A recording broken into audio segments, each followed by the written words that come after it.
Montu, again, you're an agnostic investor. You do everything. Like you do. I remember we were talking when we were golfing. That do you still hold any crypto stock or options?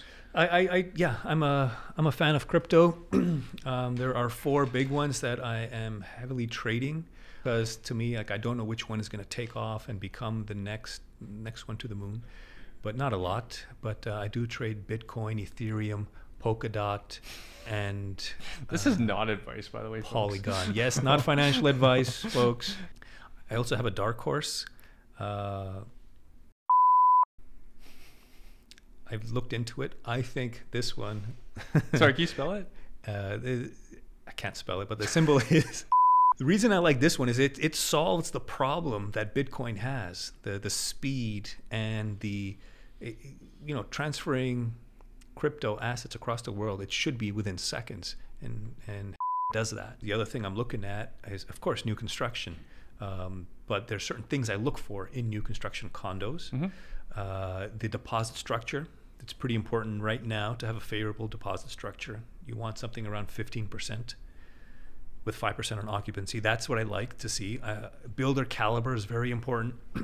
Believe it or not, as an industry insider for pre-construction condos, I think 40% of whatever was built, whatever was sold, is not going to be built. And there's going to be a lot of cancellations or delays. So you really got to do your homework and choose your builders who have deep pockets if you want to see your project come to fruition. I've got my own algorithm, the old Montu algorithm, which I have a couple of things that I look for that tells me a builder is actually going to be able to complete it. And one of those things, believe it or not, is price. If the price is too low, you're not going to get completed. I'm sorry. If you bought something for less than $1,000 a square foot in Toronto, the builder might walk away from it. Greetings, my fellow real estate investors. Welcome to another episode of the Truth About Real Estate Investing show for Canadians. My name is Erwin Szeto. I am a Canadian. On to this week's show. This week we have a really interesting interview of a gentleman, also a co-worker of mine at Rockstar Real Estate, my friend Montu Dhillon. He has a unique background of having worked his way up the corporate ladder, but in the financial services world, specifically in the compliance department. So his job was to follow up on complaints on their own staff and also likely audit other compliance staff I've met in my experience. They audit also what their staff own. Certain members in the financial industry have to disclose what investments they hold to their employer. So that's the part of the point of the compliance department. Anyways, so Montu saw firsthand who really makes money in the investment services world. Hence, he started buying real estate. Montu shares how he started, like most of us do, hustling hard in search of cash flow, buying houses, duplexes, fourplex, Airbnbs, then later transitioned into new construction condos for honestly negative cash flow, but way less headaches. Montu is a bit of a trader as well. He has divested some properties near the peak. So in the last 12 months, he's divested some properties. And what property type he now has his eyes set on for his next investment may surprise you. Surprise me. Montu shares his experience in the current market of writing lowball offers and being on the receiving end of lowball offers as well. We recorded this in the middle of August, so you can expect some lowballs are flying around. This is definitely a story of resilience, entrepreneurship, and taking control of one's financial future. And also, if you want a free copy of Montu's digital book, go to dillonrealtysystems.ca. That's DHILLON, realtysystems.ca. Please enjoy the show.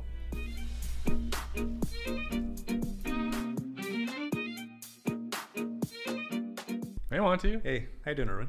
I'm good. Not golfing, but what's keeping you busy? You know what? I have been passionate about golf for the last little while, last couple of months. To tell you the truth, I haven't been endorsing any condo projects in the last couple of months. And that's because I've seen the potential for a huge pullback in the market since like March, April. And I'm not one to start a panic spread of telling people, hey, the sky's falling, you got to sell your assets. Even though that's what I've been thinking, but I just couldn't tell people to start buying during the decline. So I've been keeping myself busy with golf, right? You golf? Poorly. Poorly. I haven't hit anyone lately, so. No, I haven't hit anyone lately. So I've been golfing for about 25 years. Never well. I have not. I've been a terrible golfer for 25 years. Please tell me it gets easier. 25 years. Well, here it is. You got to get professional lessons. So I went in and spoke to like a coach a couple of times to straighten myself out, and the difference is night and day. So, and I've been telling myself for the last 5 years that when I earn it, I'm going to buy myself some custom clubs. Nice. And so I think this is the year. This is the year where I'm getting fitted and getting myself finally some good clubs. And it makes a huge difference. If there's any golfers out there listening to this, stop struggling. Just go get fitted. Different clubs perform differently for everyone.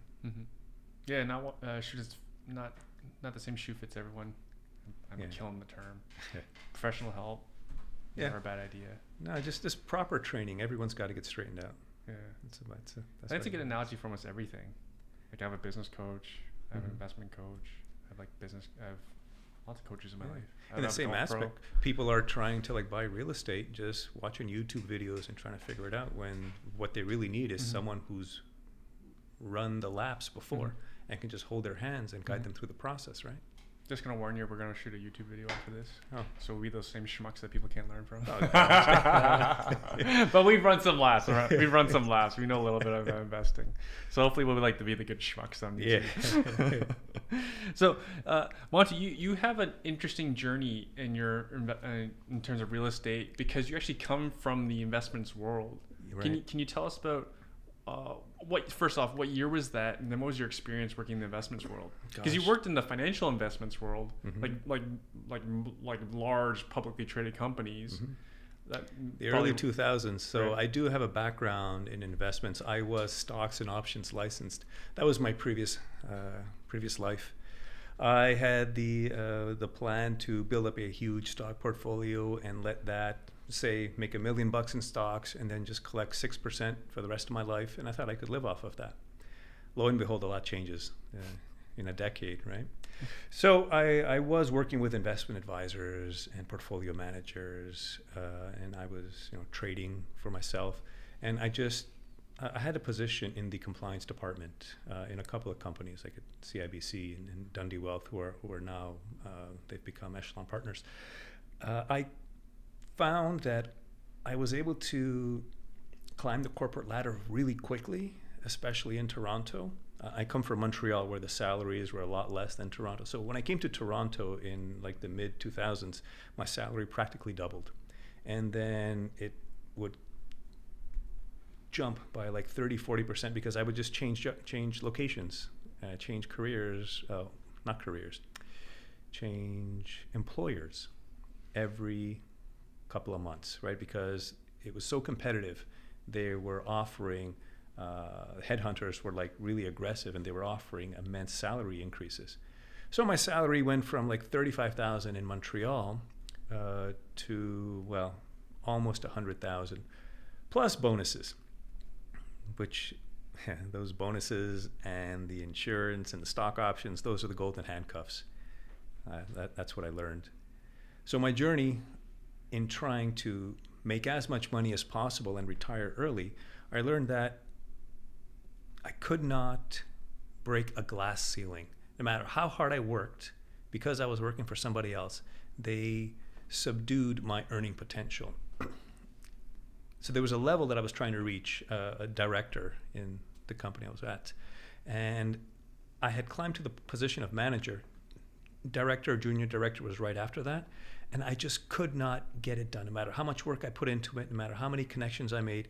Apparently, with this company that I worked for, they only allowed people with like an MBA to reach the director and higher level to become a VP. You had to have an MBA, which was strange to me because, I mean, I knew some directors and they didn't look like they had MBAs. I hope there aren't any directors listening to this that feel slighted. But I mean, there's smart people and average people, and I learned that in the investment industry, there are some incredibly brilliant minds who have amazing analysis capability, but those are few and far between, and most of them are just average people. In fact, I think every industry is just average people, and there are only a few that really step out, that are the cream of the crop, that stand out from the rest, the top 9%, as I like to call them. It exists everywhere, in my opinion, even in real estate, even in dentists, doctors, lawyers. I'm sure we all know some bad lawyers, right? There's bad in every industry. There's bad in everything. Yeah. And there's great in every industry too. So, although I couldn't break this glass ceiling, I thought my earning should not be limited. I felt I should be making $300,000 a year. My salary at the time was 90-something thousand, plus bonuses of like $20,000. So it was just north of 100K. But I was like, no, Montu Dhillon is a 300K minimum earner. Mm-hmm. 300 to 500 should be my lifestyle. And I think that's what we all want, because we don't just want the money, we want the freedom that money provides.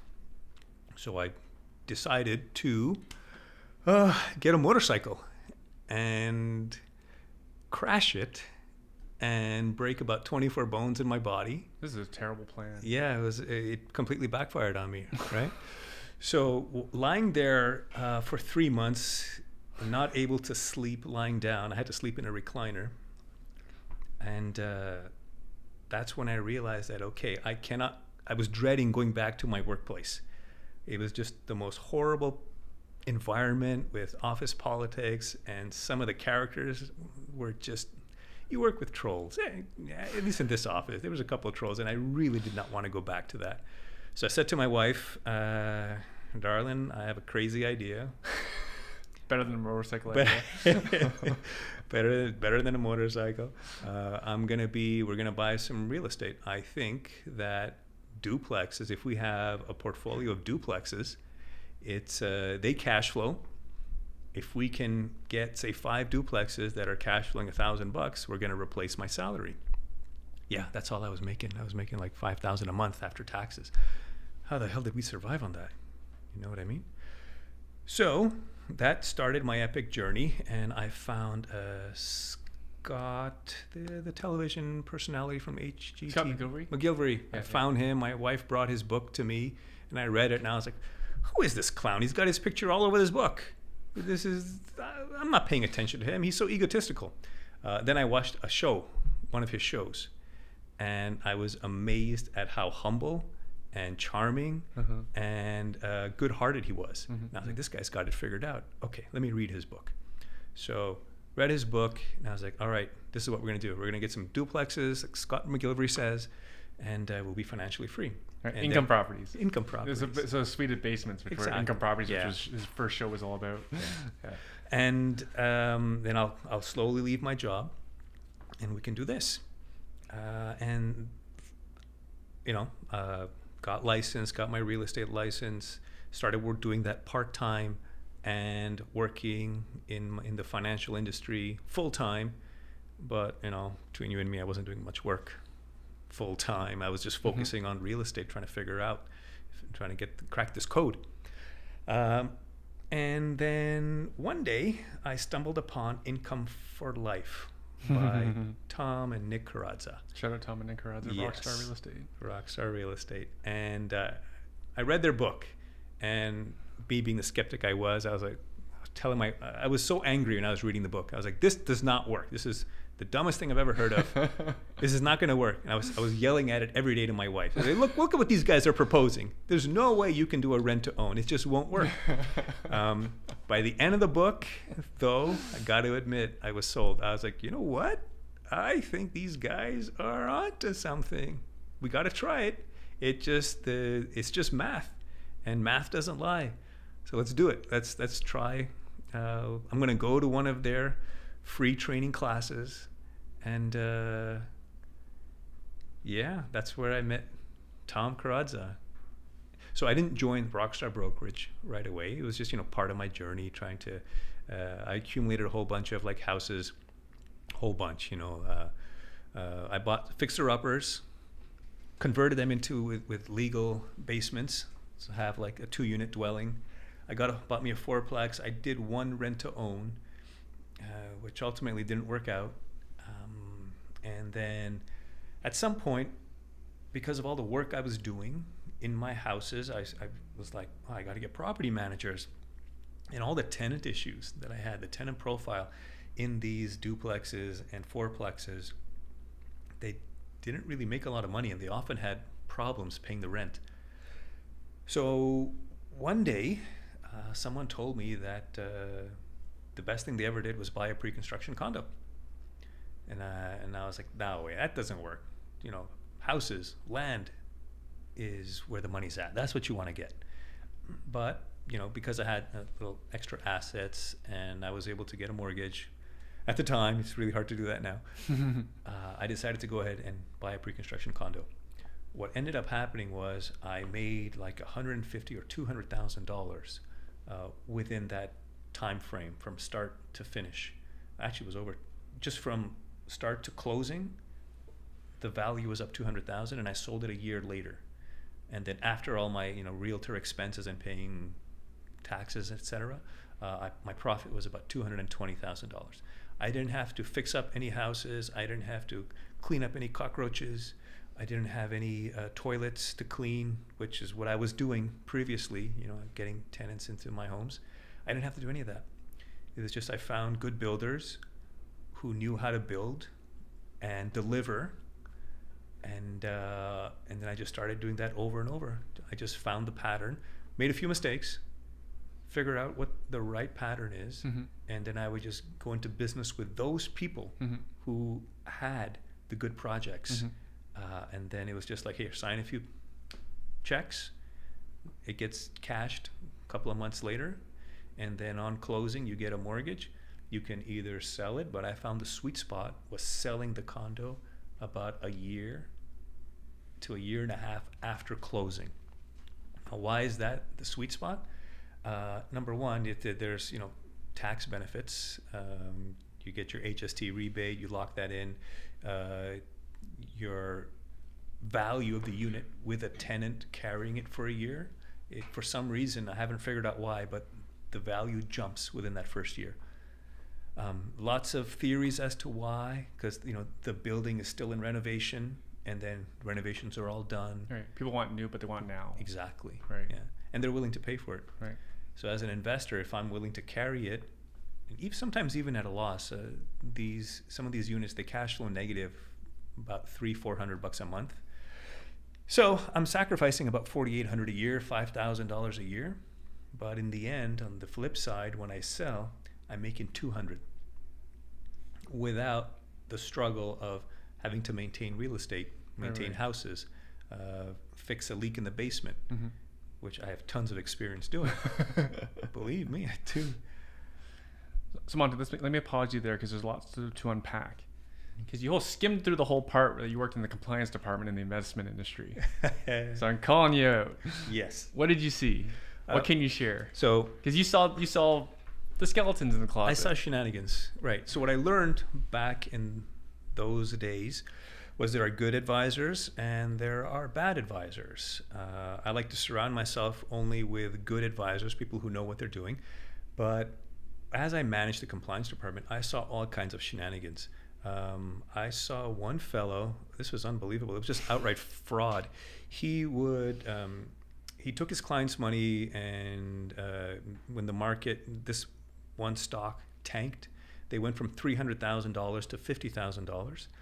And the client's investment. The client's investment, yep. Their account. And he decided to create fictitious statements just on Excel. He sent them homemade Excel statements saying, yeah, your account is fine, your money's good, you've gone up. And then I remember every time we would try to have a discussion with him in the compliance department, he would say his grandmother died. So it wasn't just me investigating him, it was other officers that were trying to figure out what's going on with him. And then when it was my turn to investigate him, and bring the boot down, he was like, oh, my grandmother died, sorry, can I get back to you in 2 days? I'm like, okay, sure. And then someone else tells me, oh my God, his grandmother died? That must be the third time. And I was like, uh-oh, okay, we got a problem. So he ultimately disappeared. We think he left the country. The police went looking for him. They just couldn't find him. So yeah, and that person whose account was destroyed, luckily the company I worked with made them whole. Wow. Yeah. That's nice of them. Yeah. Well, I mean, $100 million a year profit, they could at least give them $250K back, and avoid a major lawsuit, right? But again, you were in the investments industry, financial markets industry. Why did you want to be a real estate investor? Can't you be rich doing what these investment advisors are recommending? That's a great question. That's what I wondered. Like, why couldn't I get ahead in the investment industry world?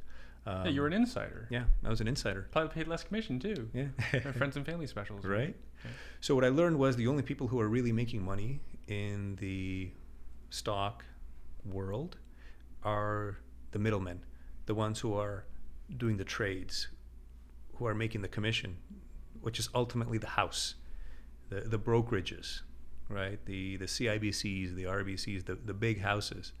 They have their investment division, and all of their portfolio managers have pictures of their boat on the wall. They all do. I'm like, wow, these guys really got it figured out. But what I learned was, because their clients were not making the money that they were, I couldn't continue with it. I believe in, the rising tide raises all boats. And it was only their boat that was floating. No one else had a boat, frankly. Right? So, and I couldn't stand it. It really bothered me. So I said, you know what? I don't want to be an advisor. I think the stock market is a rigged game where only the market makers make any money. So I said, I'm going to do something where once I figure out how to make money for myself, I'm going to help others do it. And so, like, my client base in real estate, and as you know, I am a real estate agent specializing in condos. My client base are the ones that whose boats I try to raise. And it's been pretty good. It's been a really good decade, I'd say. Now, Not all financial planners and investment advisors are bad. We were talking about before we were recording. Yeah. Yeah. And I said there are some people I would never trust with their own money. We've all lost money at something. Yeah. I think some people are more talented at losing more money than. So I'm not against. For certain people, that's the right thing to do. Let someone else manage your money. And also, same thing with new construction condos. I think for certain people, that's the right investment for them. Right. But I wanted to ask you, for example, when in your journey, like, you had a lot of single family, what would you call it? Resale properties, used properties. Did that fund your condo investing? Yeah. Well, ultimately, it's where I started, and it was those assets that grew. Yeah. And then I was either able to refi or sell them. And I just thought to myself, you know what? I've made a profit. I don't want to do it again because it's really messy. I want to do something where I get something brand new. Yeah. You didn't want to repeat that experience. You didn't want the grief. You didn't want the doing the maintenance, and especially the heavy maintenance. Yeah. And it's just because I'd rather do something else with my time. Right. Like right now, I'm golfing a lot. I spend more time with my family.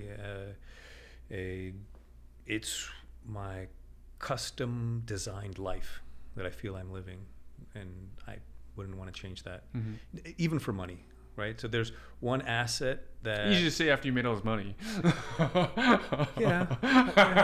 That's one way of looking at it. But there's one commodity I think that we cannot ever create, and that's time, where the clock's against us. Yeah. So... And I also believe that money is the store of energy. And more than just that, it's not just power. People think it's power, it's freedom. I think it's just a store of energy. And when you unleash that energy properly, you create time for yourself, that's the holy grail to me. Time to do what you want, with who you want, and remove the elements of your life that are unpleasant. Right. People, places, things, right? Get rid of those out. I just see it so often, though, that it starts with hustle. Like, you hustled. Yeah. Even with 24 broken bones, you went out and hustled in order to fund an easier investment strategy. Right. So yeah, that's that's right for you. It's not right for everyone. I have this weird Asian mentality that the more I suffer, the more money I make. That's crazy. Well, don't get me wrong. I still have houses in my portfolio. I'm still half and half. Yeah, and you still hustle. Like I know you have. Do you still have any Airbnbs left? Well, during the pandemic, I had shut them down. Right. But we are planning on reopening. Right. I have long-term tenants in my furnished rentals, but now it's. I think it's time to go back to service the tourist industry again. And you do it inside a Toronto condo, right? Yeah. It's been a bit tricky since Toronto, the city itself, has shut down. Well, I shouldn't say shut down. They've limited the ease that Airbnb operators were able to operate at before. It's a little more difficult, but those who know the system, insiders, are still doing just fine. They're still making $6,000, $8,000, $10,000 a month in these condos, and there are opportunities, but they're not for everybody because it's hard work. It's not a set it and forget it. A lot of people have to hire property managers to run their Airbnb, and PMs, they take about 15 to 20% of the gross. And is that what you do? You have a property manager? I used to, right, while it was running. Right, yeah. But now when I'm going to reopen it, I'm just going to manage it myself. You're going to go fluff pillows and no. restock toilet paper? Well, that's the thing. Like, it's so easy to hire a cleaner to do that. Okay. So you hire out. With our technology, you can just press an app and someone will go to your condo and do it all for you. But as for the guest communication, setting the prices, looking at the market, I'll do that myself. I did it before. I figured out how. Right. So how do you so you talked about limiting grief with your other investments. How do you keep an Airbnb investment with limited grief? Because you see in the you've read the same articles in the media I have. Yeah. Raging post-graduation party, 2 people got shot, whatever. Right. Well, the media likes to print what bleeds. Yeah. Because it reads. Yes. That's how media works. So I have found that 98% of the time you get amazing guests. They're respectful. They just come in, they use your place, and then they leave. People like me. I'm not there to cause any trouble. Right. You have my credit card. I'm not causing, right? And I'm cheap. I'm not causing any trouble. So what I also did was I increased the deposit required on my Airbnb. Oh, okay. So increase your damage deposit to $1,000. Oh. Ultimately, it's just a deterrent. Because if they feel they didn't cause the damage, Airbnb is going to side with them. And lately, Airbnb has not been making owners whole. They've been a bit problematic because they've scaled and now they're a publicly traded company. They seem to be putting less effort towards owners of properties. But that said, like 98% of the time, you're going to have an easy run. You're just a hotel. You own a mini hotel, and you just send your maid in to clean it once in a while. You make all the money, and then just remember, it's a business. Treat it as a business. And I know you have experience. You guys ran your own Airbnb, so I'm preaching to the choir here. But for the listeners, it's a business. Treat it like a business, and you'll flourish. Treat it personally. If you get upset about what they did to your place, you're going to want to quit, and then you're giving up all these potential returns that you could be making. You know what I mean? I don't talk about it enough. I call it return to my grief. So I just because I naturally think analytically. The story I often shares. One time, I had like a small piece of roof that just goes over my front porch on one of my properties. Well, it was a windstorm. Like we've had some crazy windstorms, so it was blowing and just hanging off. Right. And my tenant has 4 kids, single mom, and then I couldn't get someone to take care of it, so I drove and went out and took care of it. I got on a ladder, unscrewed it, took it down. Right, called a buddy to pick it up because I couldn't fit in my car. It was too big to take it away. But, it took me 2 hours total, right, to drive out, take care of it. And like, oh, this sucks. It's a weekend. It's my weekend. Then I think about how much money I made on that property. And you think about it, right? Yeah. So, that property probably appreciated, $5-6 grand that month alone. Cost me 2 hours. So that's like, $2,500, $3,000 an hour. Yeah. That's worth my grief. Right. So then like, okay, I'm okay again. Right. So that's what I mean. Like return on grief. I forgot where I was going with that. Because Airbnb is not always easy. And also, like you said, you can't get like you can get upset, but then go back to quantify it. I was upset for 20 minutes, and I cash flowed $8,000 this month. You're right. Is it worth it? Think of how much grief people have at a day job to make $8,000 a month, right? There's probably a lot of grief for almost everyone, you know, commuting, whatever, office bullies, right? Yeah. Office trolls, as you mentioned. Office trolls. What was that, the name of the app that you mentioned that you use for booking a maid? It's called bark.com. Just go to bark.com. I think B-A-R-K? B-A-R-K. And then what a funny name.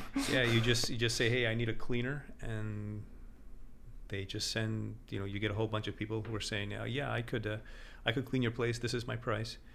And you get some good cleaners and bad cleaners like everything else. And then when you find a good one, you just keep them and make sure you pay them well, right? If they want $100, say, look, I'll give you 120 to come back.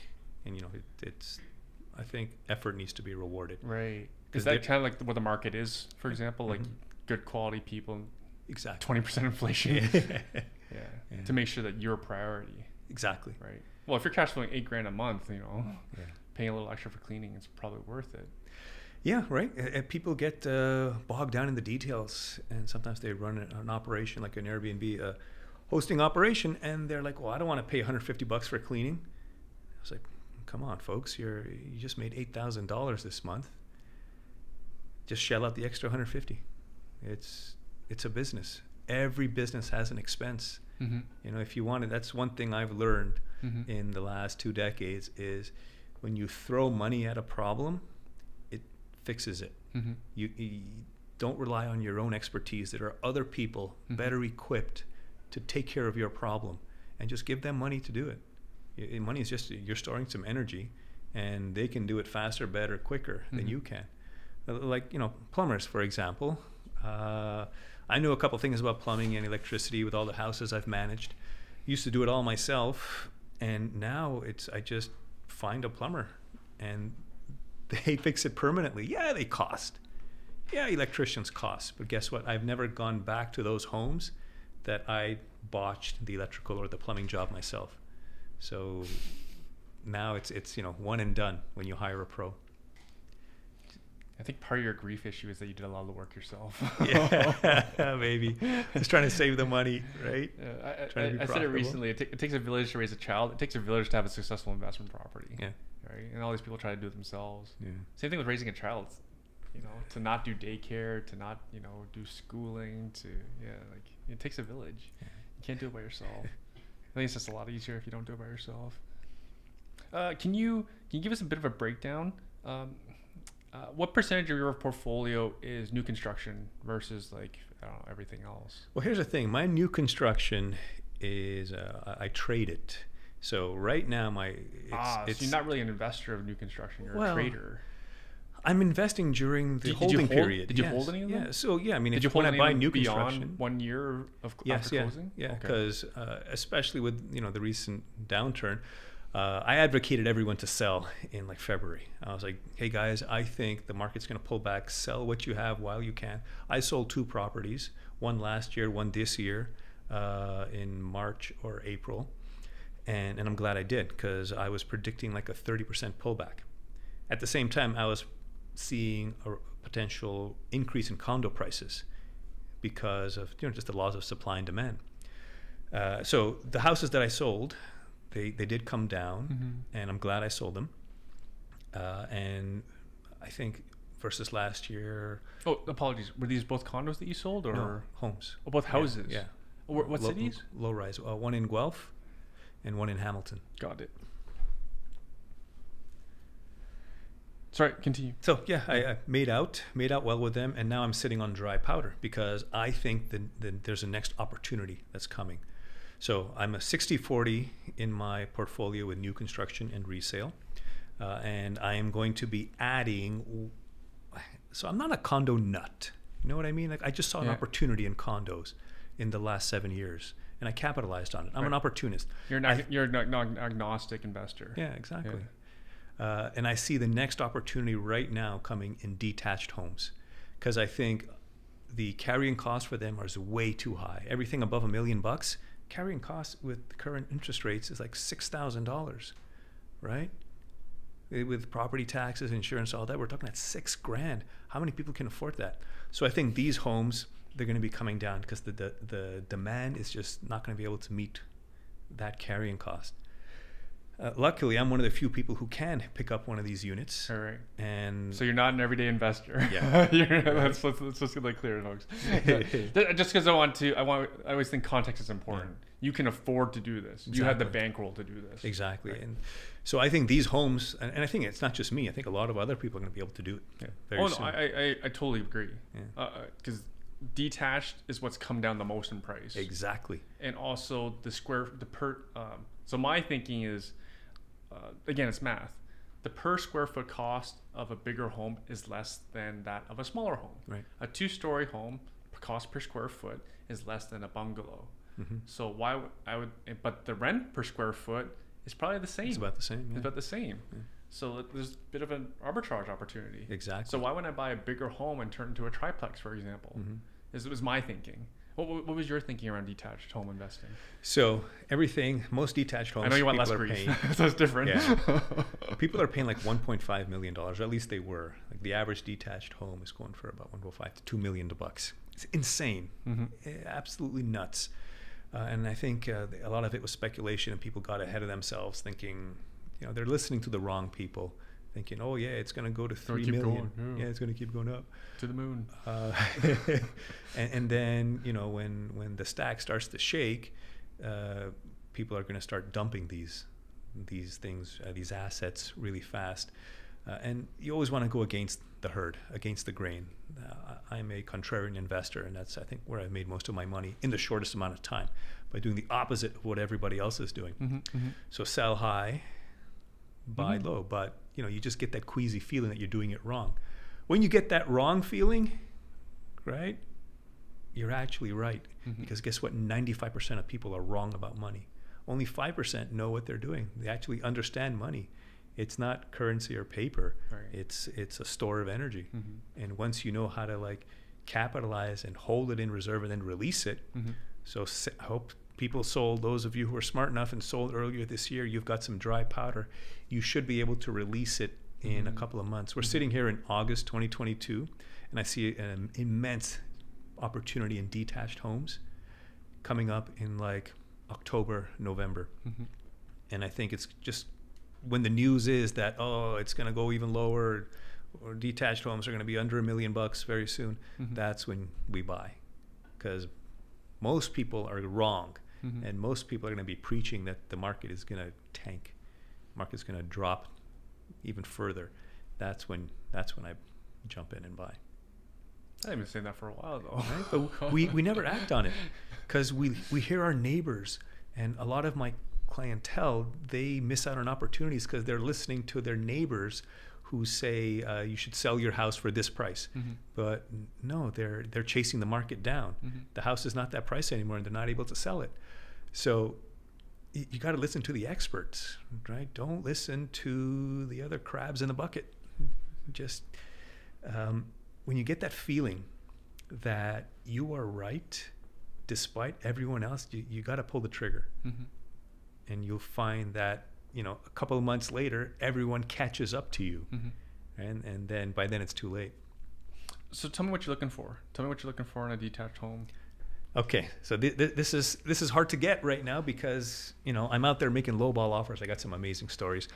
I'm out there making lowball offers right now on detached homes, and I am offending people. Oh my God, they're taking it so personally. They respond with such vile anger. You moron! You think my house is worth this? So I'm just pitching lowball offers to houses that have not sold. I look for something on the market that hasn't sold in 3 weeks. So after 2 weeks, 3 weeks, because they're used to things being sold in 2 weeks. In the third and fourth week, if it's dry, even sometimes 2 months. So I can see that it's not selling, and then me being the opportunist that I am, I look for contracts that are about to expire, meaning the realtor is going to lose the listing very soon. So he's motivated, or she's motivated, to get the place sold. Right. It's also been sitting too. Yes. It's probably been sitting 3 months to 6 months. Exactly. Right. So I pitch a lowball offer, $300K under ask. under what I think is reasonable, and either the price will meet in the middle, or I don't move forward, because I have the money. They want my money, and no one else is giving them money. So they're either going to sell it to me now, or they're going to sell it to somebody in 3 months for the price I'm asking anyway. That's how I see it, anyhow, right? So I've offended a lot of people, but I don't care. It's just a numbers game when you're a real estate investor. You know what I mean?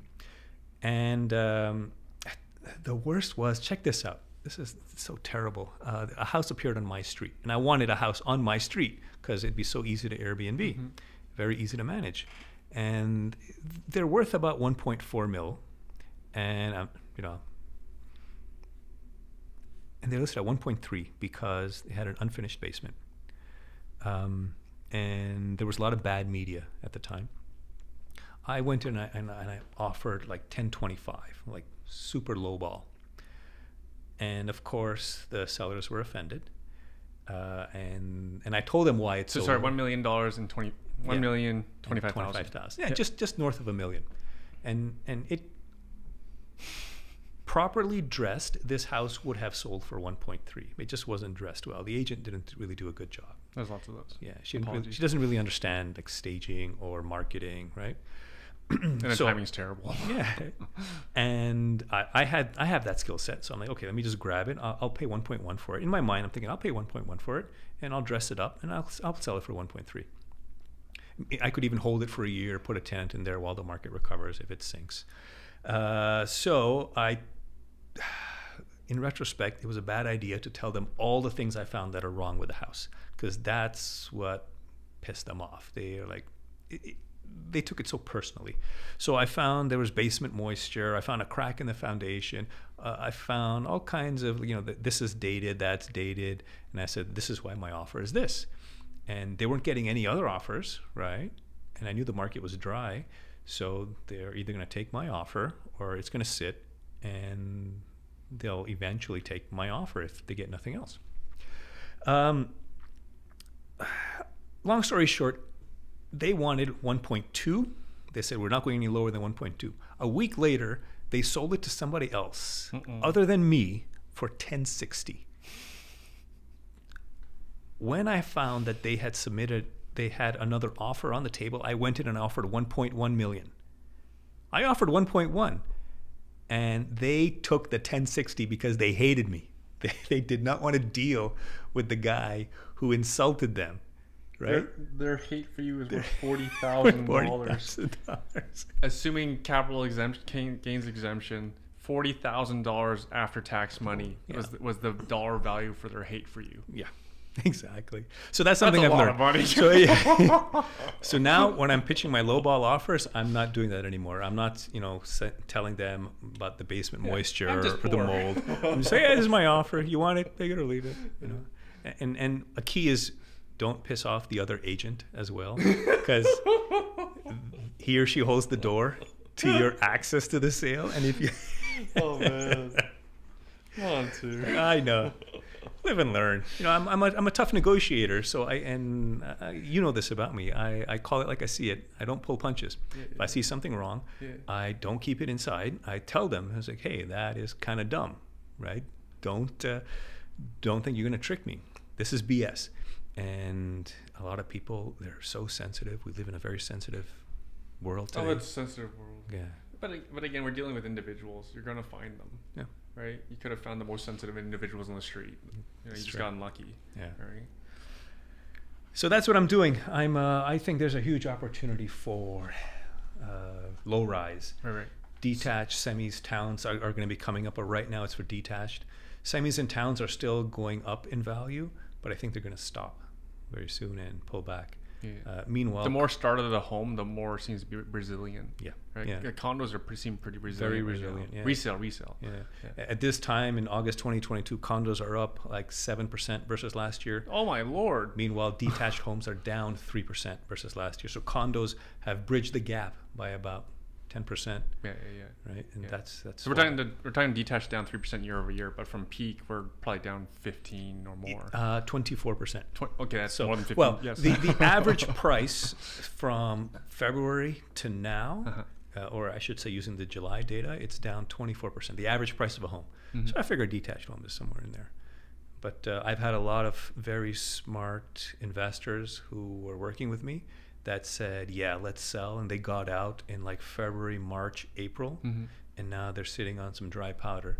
And now they got some money burning a hole in their pocket. And they're thinking, oh, what should we do? Should we buy some crypto? I said, no, just hold on to it. You know, the opportunity's coming. And don't follow the herd. If there's other people buying, just wait. I know it's weird though, because then, you know, the 17 listeners that listen to this podcast hear what we're doing. And like, well, everyone's buying the detached. I need to do something else. You know what I mean?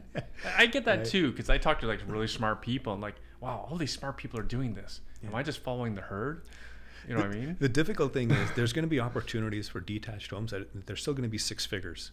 So the market has shown us they are willing to pay ridiculous amounts of money for a detached house. 1.7, 1.8 million. Is, you know, Richmond Hill, Markham, Oakville. That's what they're clocking in at. And that tells me that the market is going to be willing to do it again when the Fed ultimately has to cut their interest rates. We all know that they have to. You know, I don't know if we all do. I don't think we all do, because like the people who are like fearing that's the end of the world. Well, right? They're the ones who are going to sell me interest rates are going to 16%, right? They're thinking, right? These are the guys who are going to sell me their house for a 40% discount. And once that opportunity is there and the investors are there to pick up the broken pieces, they're going to... so I don't think we're at the market bottom yet. I think once the Fed, the U.S. FOMC, once they start to cut interest rates, that's when the bottom is going to be like, you can basically ring the bell. That's the bottom. They say nobody rings the bell at the bottom, but I'm calling it when they cut interest rates, that's the bottom of the market. Some people will still be preaching that we're going lower, but that's when I'm going to be buying. Any guesses on when that'll be? And I'm just not going to hold you to it because we don't know what inflation's doing. Crystal ball, I think spring of 2023. Not even far away. Yeah. Okay, so we're recording this August 2022. We're talking 6 months? 9 months. 9 months. It's not even far. Well, see, the harvest always comes later. So the failed harvest takes about 6 to 8 months to come to fruition. And right now, whatever we're trying to harvest, like the supply chain issues that we have, people are getting laid off. A couple of my tenants just got laid off.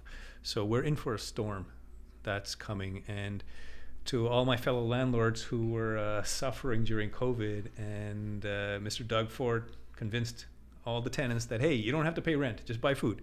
You know, don't worry, someone will pay the mortgage. It's not you. We're in for that again. I think it's coming. We're going to see massive layoffs coming up. And I think this is a manipulated and triggered event. I think the Keynesians, they need to deflate the economy. I think they're forcing us into a recession. And there's going to be layoffs, there's going to be business closings. All the money that we have and all these assets, including the market, gold, Bitcoin, houses, it's all going to be pulled out. And it's going to be like an exhale, and everything's going to shrink a bit. So those of us who have assets sitting on the side, dry powder, I keep talking about that. I know, but it's painful to have dry powder with all this inflation going on. Yeah. So what is inflation and loss of wealth? I've been pondering this for a long time, months and months, and I came to the realization that we're not really poor when our assets go down. We only get poor if the things that we want go up in price where our assets go down. Yeah, golf's gone up in price. Yeah, golf's gone up. I'm sure clubs are way more expensive now than they were last year, the year before. Yeah, and if someone wants a Rolex, it's been a good investment. Or you want a handgun in Canada? That's going up in value too. So if our income and our assets, like the stock market, our real estate, if that's shrinking, and the things that we want, if I want to buy like a Bentley, I don't. I mean, I'm just an example. I'm not a Bentley guy. Like I'm very humble. Like I drive like a Ford mid-size SUV, right? If the things that we want are going up in value, we're screwed. And I think that's what we're going to be seeing. So get that dry powder while you can. Yeah. For us, we refied 5 houses in Q1 this year. Smart. Yeah, because I saw a storm coming. Yeah. So we have debt related dry powder. Okay, so some things to unpack. I want to go back to that detached example. because I know you're smart. You're not just going to buy a detached and not have like at least 3 options on how to make money on it. Yeah. What were your plans for how to make money on it? I think you mentioned Airbnb. You said in passing you'd throw up a tent in one. As a joke. So is that the Airbnb, the tent? But the plan is just to renovate it and just improve it, because a lot of these houses, no one's buying it because they're not in good condition. So send a team of contractors in there, invest about 50 to 100K into it, and then put it back on the market, properly staged and lovely. Second plan is to put a tenant in there to carry it through the storm, maybe 2 years if things turn bad. Get a tenant in there and yeah, I'll probably be cash flow negative about $1,000. Right. I've run the numbers already. And plan C is just to clean it and put it back on the market right away. No Airbnb option? Well, yes, that's like the tenant, like the long term. Got it. Okay. You want to you just do have long-term someone carry it. Yeah. Got it. And again, this is for people who can afford these investments. That's it. Not everyone can afford a negative. Well, here's the thing. grand I a think a month. lot of Canadians are a lot richer. Many of us have real estate that's gone up in value. I think we have money, HELOCs, etc., and we have the dry powder. We just need to be fearless in releasing it. And I think a lot of people are not going to want to be wanting to release it that quickly. But other than detached homes, the other thing I'm looking at is, of course, new construction. But there's certain things I look for in new construction condos. The deposit structure. It's pretty important right now to have a favorable deposit structure. You want something around 15% with 5% on occupancy. That's what I like to see. Builder caliber is very important. Believe it or not, as an industry insider for pre-construction condos, I think 40% of whatever was built, whatever was sold, is not going to be built. And there's going to be a lot of cancellations or delays. So you really got to do your homework and choose your builders who have deep pockets if you want to see your project come to fruition. I've got my own algorithm, the old Montu algorithm, which I have a couple of things that I look for that tells me a builder is actually going to be able to complete it. And one of those things, believe it or not, is price. If the price is too low, you're not going to get completed. I'm sorry. If you bought something for less than $1,000 a square foot in Toronto, the builder might walk away from it. Right. And it's catastrophic for many people. For their pre-construction to not close. It's going to be common in the next couple of years. Versus my income property, I've captured all the appreciation. Right. And they just, I had a friend, he got interest. He got some interest money. And that was it on his canceled condo. You got to be really careful. You got to be really smart. Oh, and just to clarify, his condo wasn't canceled. They asked for more money. Oh, one of those deals. Yeah, one of those. Give us another 100K, or we're not gonna build your property. Or you can't have it. Yeah. Right. So at least he had options, better than complete cancellation. He would have had some equity gain. We kept some equity gain if he'd come up with the money. And that's why the builder caliber is so important. Because if the builder is not one of the up and up guys, they can do that. It's Oh, but everyone knows this builder is downtown Burlington. You probably know the one I'm talking. We won't name names, but you know the one. I know the one. Right on the water, downtown Burlington. Starts with an H. But sorry, it's actually public because it made headlines in the paper. Still, we shouldn't trash people. We shouldn't. If the price is too low, I don't blame them. I don't blame them. You priced it wrong. It's just like property managers. When I see a property manager charge too little, I'm like, how are you going to get it? How are you going to make money at this? You're going to come for me somewhere else. I'd rather you just pay you here, and then you're not going to come after me for when you change a doorknob. Right. Charge me $100 to change a doorknob. And the last thing that's very important for new construction is the neighborhood. You want to have neighborhood amenities which are going to attract people to the neighborhood, that are going to float the value of the real estate. You want to have parks and libraries and commerce. The closer you are to downtown, the better protected you are from a drop in demand. Are we just talking Toronto, or do you think this everywhere? Yeah. All cities. Do you like any other cities? Yeah, I do. It's not just Toronto that I help people trade in. I like York, Vaughan. Big fan of Vaughan, Richmond Hill. Big fan of Oakville. That's why I moved here. And basically everything to the west of the DVP. I'm not crazy about the east side, not just because it's far away, but just the demographic isn't what I would put in my own properties. But I like everything from up to the west, up to Burlington. Basically, Burlington, Mississauga is getting very congested. Mississauga and Brampton I kind of avoid for my own reasons. But everything else, like Etobicoke, great city. There's a lot of attractions attracting people to these areas. So basically, downtown Lakeshore corridor, all the way to Burlington is your preference. Yeah. Anything out of province? No. I looked at it. I looked at Montreal. I'm from Montreal. I have nostalgic reasons for wanting to buy there. Yeah. Beautiful city. Yeah, but the political environment is not great. I won't even get into Calgary. Maybe I can touch on Calgary. I'm not a fan of Calgary. There's a lot of oh god, we're gonna get some hate. New construction. There seems to be a lot of new construction. I might be wrong about it. Social media is full of ads for Calgary condos. And I might be dead wrong about it. They might flourish, but they're a one industry sector. And if something happens to oil, Calgary is going to tank again. Whereas Toronto, we have three major industries: finance, technology, and media, film and media. And if one industry takes a hit, there's a float from the other industries that are going to help people and help the economy.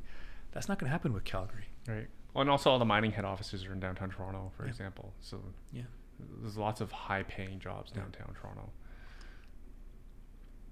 So those are your two favorite things. And Montu, again, you're an agnostic investor. You do everything. Like you do. I remember we were talking when we were golfing. That do you still hold any crypto stock or options? I'm a fan of crypto. There are 4 big ones that I am heavily trading. I have a little bit of everything because to me, like, I don't know which one is going to take off and become the next one to the moon, but not a lot. But I do trade Bitcoin, Ethereum, Polkadot, and this is not advice, by the way, Polygon. Folks. Yes, not financial advice, folks. Sorry, one more time. Bitcoin. Did you say Polkadot? Polkadot. Okay. Ethereum, of course, and Polygon. Those are my 4 favorites because they have a trading pattern that, as you know, I have like a background in trading. They have a trading pattern that I've discovered from technical analysis that mirrors Bitcoin and Ethereum. Everything else just sinks and makes a move on sensationalism or rumor or hype. But these 4, there's something about the technology I really like. It's founded. It has a real world use. I also have a dark horse, Hedera. I've looked into it. I think this one. Sorry, can you spell it? I can't spell it, but the symbol is HBAR. The reason I like this one is it solves the problem that Bitcoin has, the speed and the transferring crypto assets across the world. It should be within seconds, and Hedera does that. Bitcoin very slow according to today's standards. I mean, it's 2022. I shouldn't have to wait 20-30 minutes for my funds to be sent to Australia. That's how impatient I am. Back in the day, it would take 48 hours to send money to Australia, but now I want it done within 60 seconds, tops. And Hedera does that. I think what these guys have come up with is brilliant. Not financial advice, folks. Don't buy too much of it. But I think that could be the next big one. And Ethereum. I like Ethereum more than I like Bitcoin, just because of its real world use. And it's got more, the technology is better, in my opinion, of course. And because of the high gas fees, it has a diminishing supply. So the supply is going down, it's not increasing. And of course, they got some kind of merger going on coming up in September. We'll see how that goes. But yeah. Can you share what percentage allocation of your portfolios in Well, let's crypto? just say I only recently started going down the crypto rabbit hole. It's been about a year, maybe less than a year. It's been about a year. And I had a goal to have 10% of my net worth in crypto. I've decided to just, because it's untested and anything can go wrong, it could go to 0, I'm reducing that to 5%. Got it. So my portfolio is 5% crypto, 5% insurance, a little bit of gold. Gold is just Apologies. Sorry. What kind of insurance? whole life dividend paying. Got it. And the rest real estate, baby. That's real estate has been working for the last 14 years. So it's been working longer than that, right? Just look at what everyone paid for anything. Funny, like, side useless story. Like, I have a friend who works for Tridel. So he paid, when he bought his for like 600, just high 600 per square foot. Wow. Years ago, and that's the only one he bought. They're like, man, you're an insider, right? You know exactly. You have access to all their research. And like when they're, I was just like everybody else because I'm not in that industry and I'm not close to it. When it hit $1,000 a square foot, they're like, you gotta be kidding me. Right? Everyone went nuts. Everyone went nuts. And there was like 1,200 square foot for a comparing to, like, no one's buying that, right?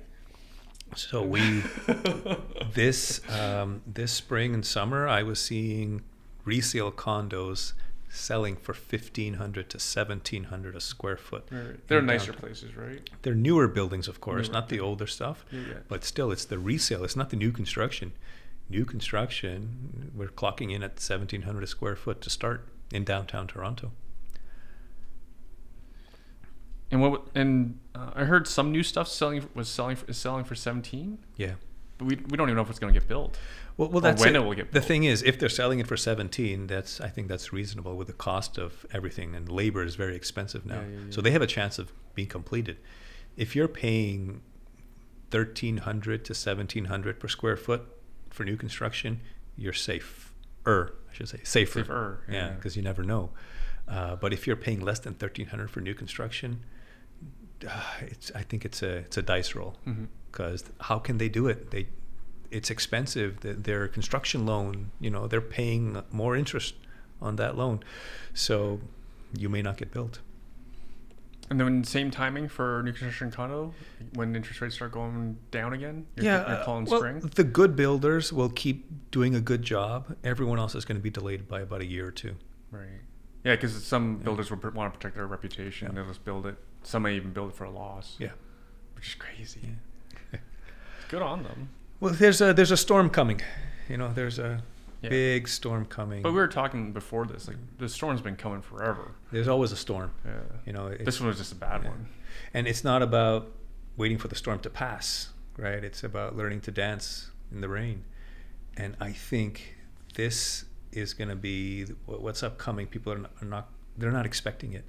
And if you don't learn how to thrive in the rain and still push forward and still have a way to get through, if you're just waiting for interest rates to bottom out, or I should say peak out and prices to bottom out, you're not gonna do anything. Right. You still have to be an active person. Always look. Like right now, I'm pitching lowball offers, even though I don't think the market has bottomed yet.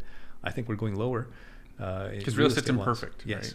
Right? Like people will take deals that are imperfect. Exactly. Yeah. So that's it. Look for the opportunity. Yeah. Because we were looking at a deal, for example, where the bank was going to take back the property. So you either take our deal or you let the bank take control. What would you rather? Right. You're going to be hammered legal fees from the bank as soon as they start taking it back. That's and right. You've lost complete control. Yeah. It's no longer your house. You have nothing. You have no power. Yeah. Right. So choose. Right. So yeah, to me it was a fair offer, but yeah. Montu, we were way over time. Hey, let's talk about your book. Let's cover that real quick. So, insider secrets to pre-construction condo buying, renting, and selling for maximum profit.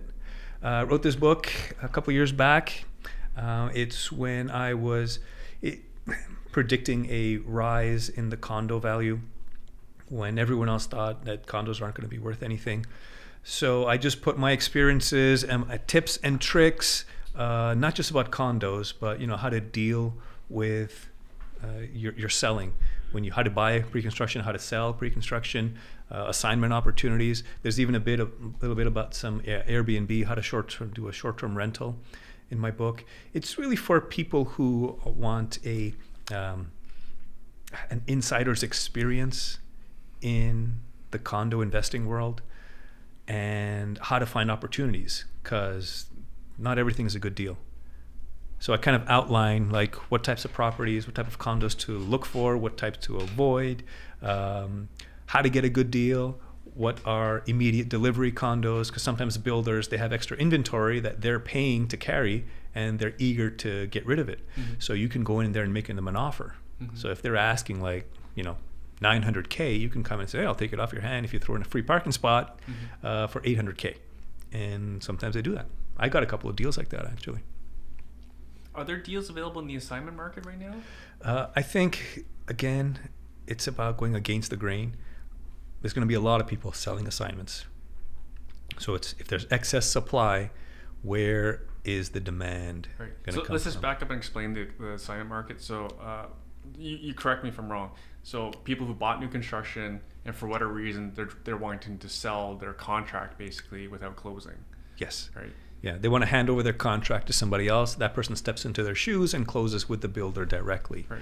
So it used to be that assignments were very profitable because they're Well, in a rising market. in a rising market, yeah, and it's very little units available, so people are just gobbling them up. But right now, I think a lot of people are worried and that they're going to be trying to sell their unit via assignment.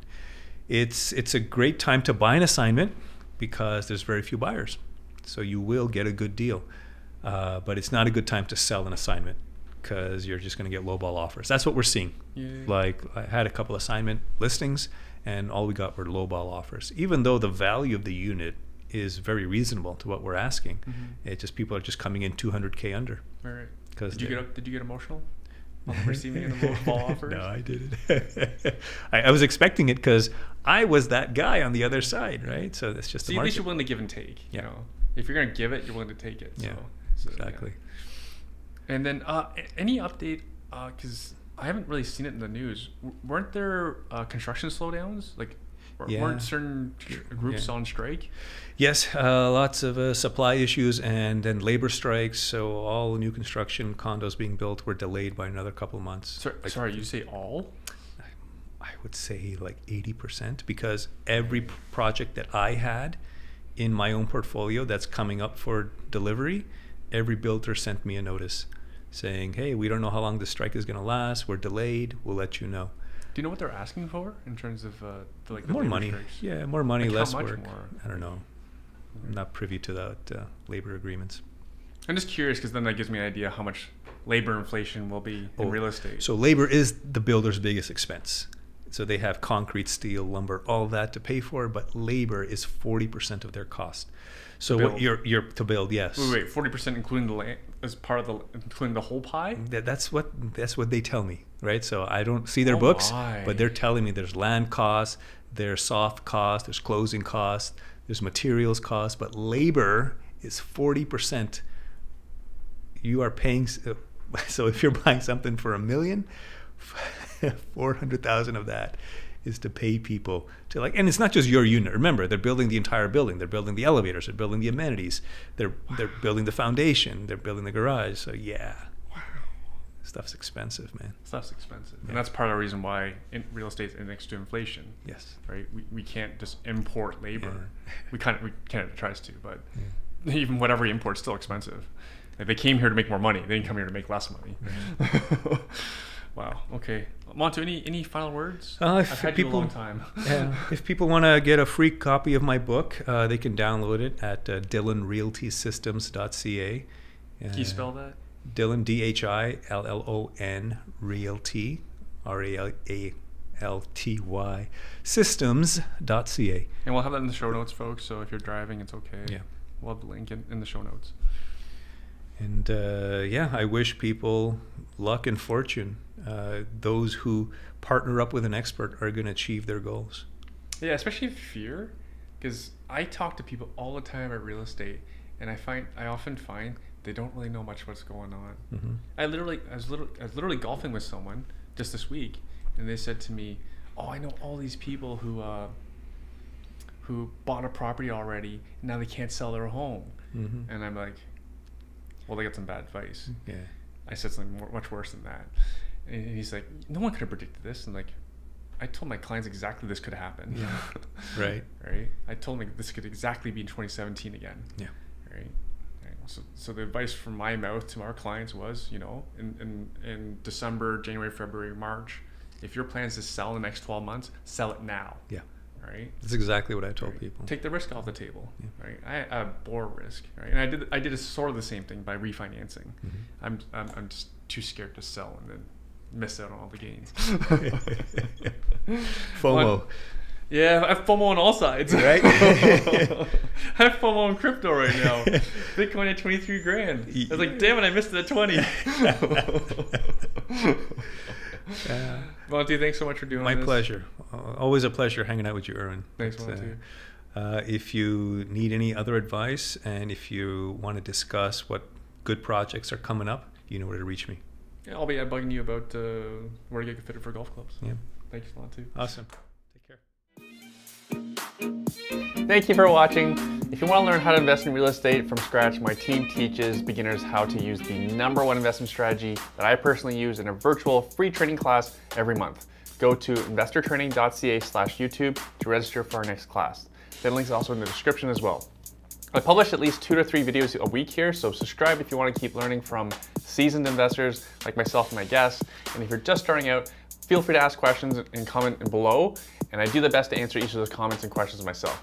Again, if you're ready to learn the nitty-gritty about real estate investing from a professional investor, register for our next virtual class. That's at investortraining.ca/YouTube. Thanks again for watching. See you in the next video.